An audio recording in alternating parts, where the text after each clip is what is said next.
नमस्कार दोस्तों, अभी आप सुन रहे हैं रीना एक अधूरी प्रेम कहानी। रीना एक काल्पनिक पात्र है, लेकिन जो कहानी है वो वास्तविक है। चलिए शुरू करते हैं। मैं आपसे बहुत प्यार करती हूँ और हमेशा करती रहूँगी। मैं आपकी ज़िंदगी से बहुत दूर जा रही हूँ। आप ये सोचते हैं कि मैं हमेशा मजाक करती रहती हूँ। मैं आपकी ज़िंदगी से बहुत दूर जा रही हूँ।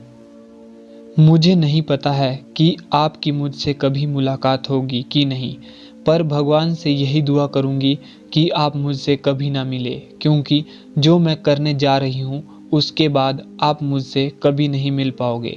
क्योंकि मेरी ज़िंदगी कुछ ही समय की है, जिसको मैं हंसी खुशी के साथ बिताना चाहती हूँ, पर वो पल मेरी किस्मत में नहीं है। हो सके तो मुझे हंसते हुए इस घर से विदा करना, यही मेरी अंतिम इच्छा है। सिर्फ आपकी बिंदु। Only for you.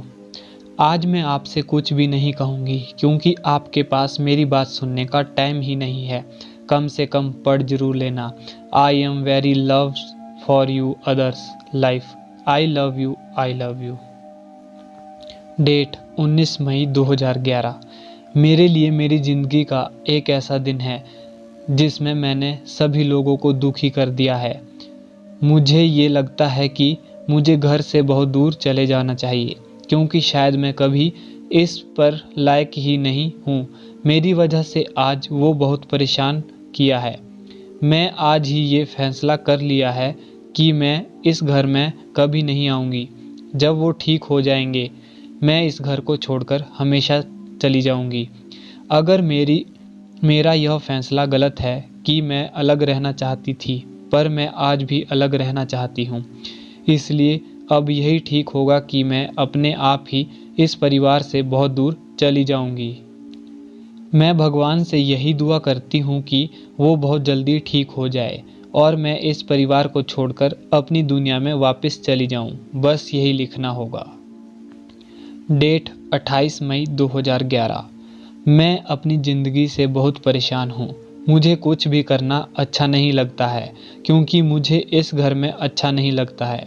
मैंने उनसे यह बात कही थी कि आप मुझे 2 दिन के बाद इस घर से हमेशा के लिए दूर ले जाएंगे, पर वो अपनी बात पर खरे नहीं उतरे और यहाँ मुझे बहुत टाइम हो गया है। अगला पृष्ठ। हाय जान, आप कैसे? ठीक तो हो ना? आप हमेशा खुश रहने चाहिए, क्योंकि आपकी खुशी के अंदर ही मेरी खुशी शामिल है। मैं आपको अपनी वजह से परेशान नहीं करना चाहती हूँ। जब आप बिल्कुल ठीक हो जाओगे और काम करना शुरू कर दोगे, मैं उस दिन आपको और आपके परिवार को हमेशा के लिए छोड़कर चली जाऊँगी।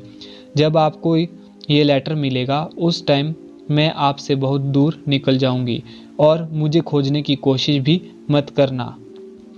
आपकी यह कोशिश बेकार हो जाएगी, क्योंकि उस टाइम तक मेरी ज़िंदगी की आखिरी सांसें चल रही होगी। मैं आपसे दूर नहीं जाना चाहती, पर ये मेरी मजबूरी बन गई है। मेरी वजह से आपका परिवार बहुत परेशान हो गया है।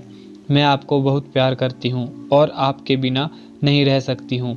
अगर मैं आपसे अलग हो जाऊँगी तो भी मर जाऊँगी, और साथ में रहूँगी तो किसी न किसी को परेशान करती रहूँगी। इसलिए इस घर से दूर रहने में मेरी भलाई है। मैंने आपके साथ अपनी ज़िंदगी को लेकर बहुत से सपने देखे, लेकिन वो सच नहीं हो सकते हैं। बस यही कहना है कि आप हमेशा खुश रहना और जाने के बाद किसी और को अपने लाइफ पार्टनर।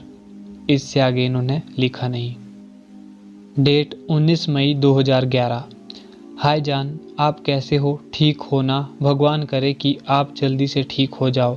जब आप ठीक हो जाओगे, तब मैं ये लेटर आपके तकिए के नीचे रख कर बहुत दूर निकल जाऊंगी। और मेरी ये आधा पृष्ठ है, इसके बाद का पृष्ठ मैंने आपको सुना दिया है। तो ये थी इसकी अधूरी कहानी। ये मुझे कहीं मिली थी, मैंने सोचा कि आपसे साझा किया जाए।